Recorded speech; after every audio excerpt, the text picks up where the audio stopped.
Students, জ্ঞানজ্যোতি coaching সেন্টারের পক্ষ থেকে তোমাদের আরেকবার স্বাগত জানাই। আমি রাজীব স্যার এবং আজকে আমরা আলোচনা করব WBSU ইউনিভার্সিটি আন্ডারে তোমরা যারা পলিটিক্যাল সায়েন্স নিয়ে সেকেন্ড সেমিস্টারের জন্য পড়াশোনা করছো তাদের মেজর পেপার 2 এর যে টপিকটা আজকে আমরা নিয়ে এসেছি সেটা হলো ভারতের সংবিধানের বিবর্তন। তো ভারতীয় সংবিধান এবং এই সংবিধানের বিবর্তন কীভাবে ঘটেছে এই টপিক নিয়ে আজকে আমরা আলোচনা করব, যেটা থাকবে তোমাদের সেকেন্ড সেমিস্টারের মেজর পেপার 2 এর খুবই গুরুত্বপূর্ণ বিষয়।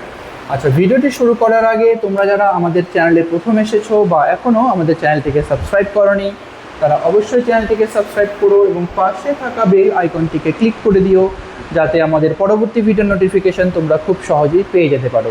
এছাড়া তোমরা যারা অনলাইনে আমাদের সাথে যুক্ত হতে চাও এবং আমাদের থেকে কোর্স পারচেস করতে চাও তারা অবশ্যই স্ক্রিনে যে দুটো ফোন নাম্বার দেখতে পাচ্ছ এই দুটো ফোন নাম্বারে আমাদের সাথে সরাসরি যোগাযোগ করে নিতে পারবে। অনলাইনে যেই সমস্ত সুযোগ সুবিধাগুলো আমরা তোমাদের জন্য রেখেছি তোমরা আমাদের এখানে পেয়ে যাবে live classes, recorded classes, high quality notes এবং 100% কমন সাজেশন। মেজর স্টুডেন্টদের জন্য পুরো সেমিস্টারের কোর্স ফি রাখা হয়েছে অল সাবজেক্টের জন্য শুধুমাত্র 1199 এবং মাইনর স্টুডেন্টদের জন্য রাখা হয়েছে পুরো সেমিস্টারের কোর্স ফি অল সাবজেক্টের জন্য শুধুমাত্র 699। এছাড়া গুগল প্লে স্টোরে আমাদের একটা অ্যাপ্লিকেশন রয়েছে, যেই অ্যাপ্লিকেশনটার নাম হলো পিস্টিকল এডুকেশন। তো এই অ্যাপ্লিকেশনটা ডাউনলোড করেও তোমরা আমাদের সাথে যুক্ত হতে পারো এবং অ্যাপ্লিকেশনে থাকা বিভিন্ন কোর্সগুলোর অ্যাক্সেস গ্রহণ করতে পারো। আর এই মুহূর্তে তোমাদের জন্য একটা স্পেশাল অফার চলছে, যেটা হলো শুধুমাত্র 99 রুপিজের রেজিস্ট্রেশনের মাধ্যমে তোমরা আমাদের এখানে মেজর বা মাইনর যে কোনো কোর্স পারচেসে পেয়ে যাবে পুরোপুরি 50% অফ। ঠিক আছে, তো এই অফারটার সুযোগ নেওয়ার জন্য আমাদের যে অফিসিয়াল নাম্বার আছে সেই অফিসিয়াল নাম্বারে তোমরা যোগাযোগ করে এই সুযোগটা নিতে পারো। আচ্ছা, তো মেন টপিক যেটা আজকে তোমাদের রয়েছে যে ভারতীয় সংবিধানের বিবর্তন। তো বিবর্তন দেখো কী হয়েছে, ভারতীয় সংবিধানের ক্রমবিবর্তন কিভাবে হয়েছে। তো ভারতের সংবিধান কোনো হঠাৎ কোনো হওয়া দলিল নয়। ঠিক আছে, ভারতের যে সংবিধান এটা হঠাৎ করে কিন্তু তৈরি হয়নি। এই দলিল একটা কিন্তু হঠাৎ করে তৈরি হয়নি, একদিনে তৈরি হয়নি। এটি দীর্ঘদিনের রাজনৈতিক, সামাজিক এবং ঔপনিবেশিক শাসন আমলের আইনি বিবর্তনের ফসল। ঠিক আছে, দীর্ঘদিন ধরে রাজনৈতিক, সামরিক এবং অর্থনৈতিক বিভিন্ন যে বিবর্তন চলে গেছে, ঠিক আছে, এবং আইনি বিবর্তনের মাধ্যমে কিন্তু এই যে সংবিধানটা রচনা করা হয়েছে। 1773 সালে রেগুলেটিং অ্যাক্ট থেকে শুরু করে 1941 সালের যে ভারতীয় স্বাধীনতা আইন পর্যন্ত ব্রিটিশ আমলের বিভিন্ন আইন ভারতের বর্তমান সংবিধানের কাঠামো গঠনে গভীরভাবে প্রভাব ফেলেছিল। ঠিক আছে, আচ্ছা, নেক্সট হলো কোম্পানির শাসনের অধীনে আইনি বিবর্তন। তো কোম্পানির শাসনের অধীনে আইনের কীভাবে বিবর্তন বা ক্রমবিবর্তন ঘটেছে সেটা আমরা এখন দেখে নেব।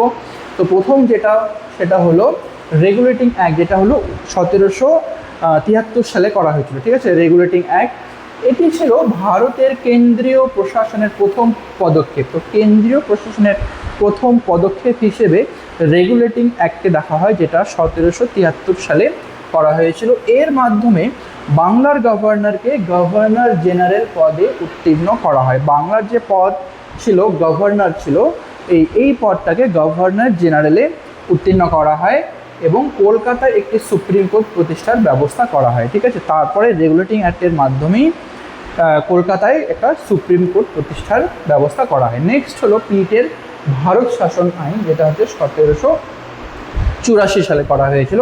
কোম্পানির বাণিজ্যিক এবং রাজনৈতিক কার্যাবলীকে আলাদা করা হয়। এখানে কোম্পানির যতগুলো রাজনৈতিক বাণিজ্যিক আছে এবং রাজনৈতিক কার্যাবলী, বাণিজ্যিকভাবে যতগুলো কার্যাবলী আছে এবং রাজনৈতিক কার্যাবলী দুটোকে আলাদাভাবে ব্যবস্থা করা হয়।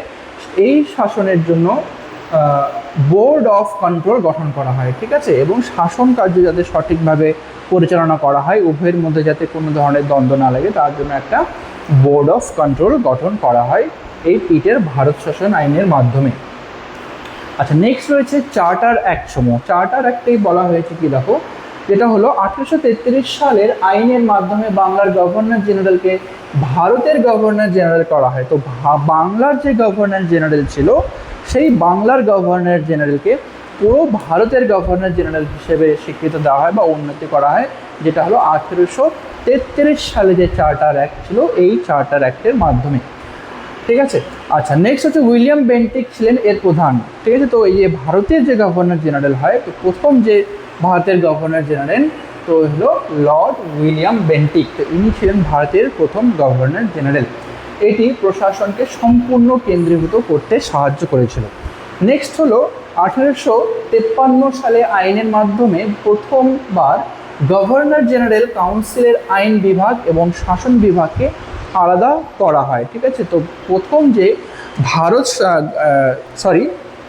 1853 সালে যে আইনের মাধ্যমে প্রথমবার গভর্নর জেনারেলের কাউন্সিল আইন বিভাগ এবং শাসন বিভাগ, ঠিক আছে, আইন বিভাগকে এবং শাসন বিভাগকে এখানে আলাদা করা হয় এবং যা আধুনিক সংসদীয় ব্যবস্থার বীজ বপন করতে অনেকটা সাহায্য করেছিল। নেক্সট রয়েছে গণপরিষদ এবং সংবিধান প্রণয়ন। ভারতের গণপরিষদ এবং সংবিধান কী করে প্রণয়ন করা হয়, যেটা হচ্ছে 1946 সাল থেকে 1949 সাল পর্যন্ত যে সময়কালে সেটা ঘটনাটা হয়েছিল।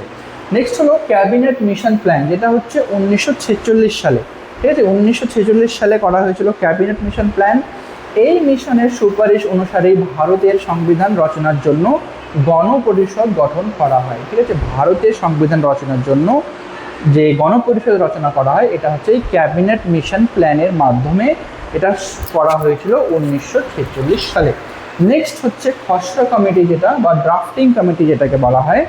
এখানে বলা হয়েছে কি 1947 সালে 29শে আগস্ট ডক্টর বি.আর. আম্বেদকরের নেতৃত্বে 7 জন সদস্যদের একটি খসড়া কমিটি গঠিত করা হয়। ঠিক আছে, 7 জন সদস্যকে নিয়ে একটি কমিটি গঠন করা হয়, যেটাকে ড্রাফটিং কমিটি বা খসড়া কমিটি বলা হয়। তাকে ভারতের সংবিধানের জনক বলা হয়। ঠিক আছে, ডক্টর বি.আর. আম্বেদকর যিনি ছিলেন এনাকে কিন্তু ভারতের যে সংবিধানের জনক বলে ব্যাখ্যা করা হয়েছে। নেক্সট হলো সংবিধান গ্রহণ করা। সংবিধান গ্রহণ করা এখানে বলতে বোঝানো হয়েছে যে দীর্ঘ 2 বছর 11 মাস এবং 18 দিন ধরে আলোচনার পর, ঠিক আছে, দীর্ঘ 2 বছর 11 মাস 18 দিন, প্রায়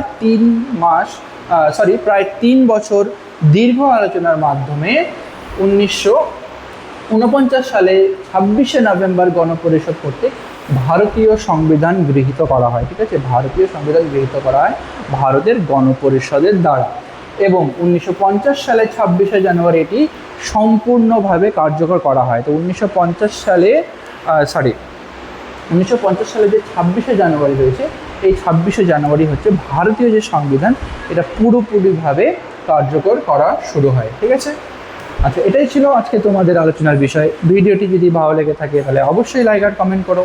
দেখা হবে পরবর্তী ভিডিওতে নতুন কোনো টপিক নিয়ে। ততক্ষণ পর্যন্ত ভালো থেকো, সুস্থ থেকো।